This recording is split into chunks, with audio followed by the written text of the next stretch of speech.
C'est l'histoire d'une entreprise victime de l'arnaque au président et de sa banque. Une entreprise se rend compte que 5 virements bancaires ont été opérés à son insu vers la Chine. Après vérification et enquête, ces virements ont été opérés par une salariée victime elle-même d'une escroquerie dite au président. Une arnaque pour laquelle l'entreprise va demander un remboursement à sa banque. Les ordres de virement, accompagnés de factures falsifiées, réalisées en l'absence du dirigeant, comportaient une fausse signature.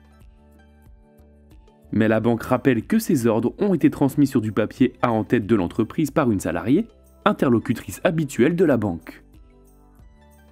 De plus, ils étaient accompagnés de factures d'un fournisseur de nature à établir la régularité de l'opération et revêtus de la signature du dirigeant conforme à celle apposée sur la copie de carte d'identité détenue par la banque. Le juge, qui dédouane la banque, confirme que ces éléments certifient que ces ordres ne comportaient aucune anomalie apparente qui aurait obligé la banque à procéder à des vérifications particulières.